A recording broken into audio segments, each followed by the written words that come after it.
भगवती तुलसी की कथा। एक बार देवराज इंद्र देवगुरु बृहस्पति के साथ भगवान शिव का दर्शन करने कैलाश गए।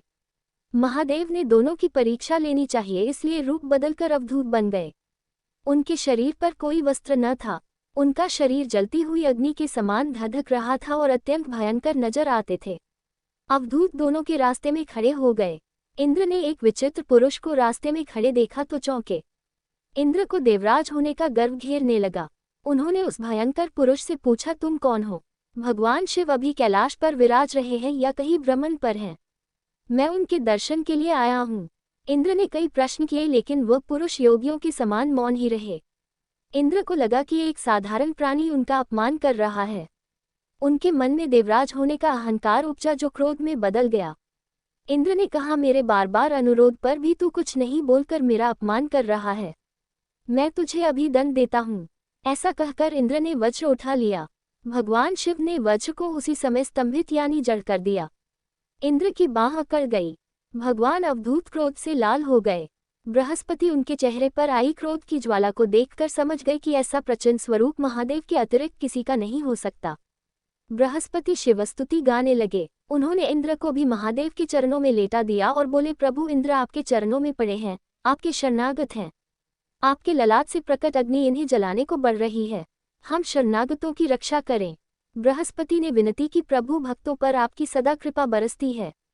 आप भक्त वत्सल और सर्वसमर्थ हैं। आप इस तेज को कहीं और स्थान दे दीजिए ताकि इंद्र के प्राणों की रक्षा हो। भगवान रुद्र ने कहा, बृहस्पति मैं तुम पर बहुत प्रसन्न हूँ। इंद्र को जीवनदान देने के कारण तुम्हारा एक नाम जीव भी होगा।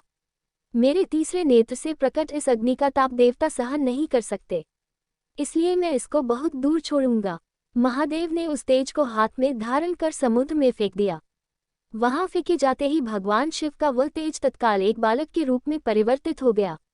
सिंधु से उद्भव होने के कारण उसका नाम सिंधु पुत्र जलंधर प्रसिद्ध हुआ। जलंधर जिसका नाम शंखचूड़ भी हुआ, शिव के तेज से उत्पन्न हुआ था, इस कारण परम शक्तियों से संपन्न था। वह देवों से भी ज्यादा शक्तिवान था। वह उस तेज से पैदा हुआ था जो इंद्र को समाप्त करने वाला था, इसलिए असुरों ने उसे अपना राज बनाया। अवधूत रूप में ये लीला करने के बाद महादेव अंतर्धान हो गए। इंद्र के गर्व का भंजन भी हुआ, भगवान के दर्शन भी हो गए। तुलसी से जुड़ी एक कथा बहुत प्रचलित है। श्रीमद् देवी भागवत पुराण में इनके अवतरण की दिव्य लीला कथा भी बनाई गई है। एक बार शिव ने अपने तेज को समुद्र में फेंक दिया था। उससे एक महातेजस्वी बालक ने जन्म लिया। यह बालक आगे चलकर जलंधर के नाम से पराक्रमी दैत्य राजा बना। इसकी राजधानी का नाम जलंधर नगरी था। दैत्यराज कालनेमी की कन्या वृंदा का विवाह जलंधर से हुआ। जलंधर महाराक्षस था। अपनी सत्ता के मद में चूर उसने माता लक्ष्मी को पाने की कामना से युद्ध किया, परंतु समुद्र से ही उत्पन्न होने के कारण माता लक्ष्मी ने उसे अपने भाई के रूप में स्वीकार किया। वहां से पराजित होकर वह देवी पार्वती को पाने की लालसा से कैलाश पर्वत पर गया। भगवान देवादिदेव शिव का ही रूप धरकर माता पार्वती के समीप गया, परंतु मां ने अपने उपबल से उसे तुरंत पहचान लिया तथा वहां से अंतर्ध्यान हो गई। देवी पार्वती ने क्रुद्ध होकर सारा वृतांत भगवान विष्णु को सुनाया। जलंधर की पत्नी वृंदा अत्यंत पतिव्रता स्त्री थी। उसी के पतिव्रत धर्म की शक्ति से जलंधर न तो मारा जाता था और न ही पराजित होता था।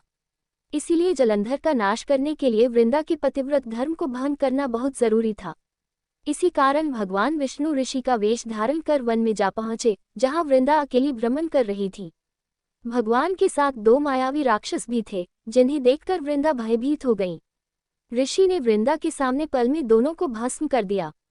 उनकी शक्ति देखकर वृंदा ने कैलाश पर्वत पर महादेव के साथ युद्ध कर रहे अपने पति जलंधर के बारे में पूछा। ऋषि ने अपने माया जाल से दो वानर प्रकट किए।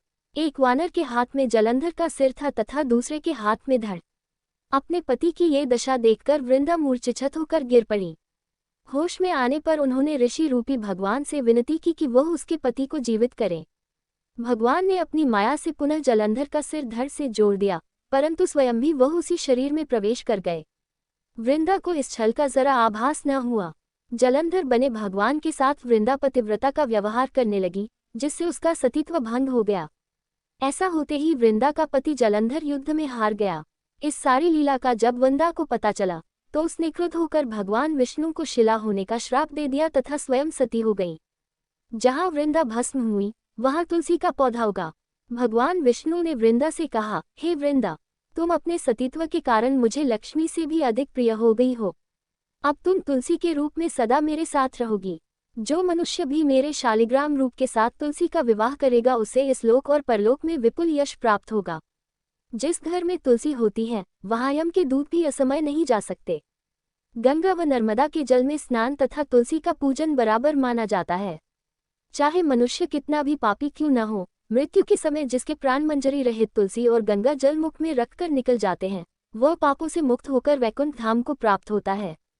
जो मनुष्य तुलसी व आंवलों की छाया में अपने पितरों का श्राद्ध करता है, उसके पितर मोक्ष को प्राप्त हो जाते हैं। उसी दैत्य जलंधर की यह भूमि जलंधर नाम से विख्यात है। सती वृंदा का मंदिर मोहल्ला कोट के किशनचंद में स्थित है। कहते हैं इस स्थान पर एक प्राचीन गुफा थी जो सीधी हरिद्वार तक जाती थी।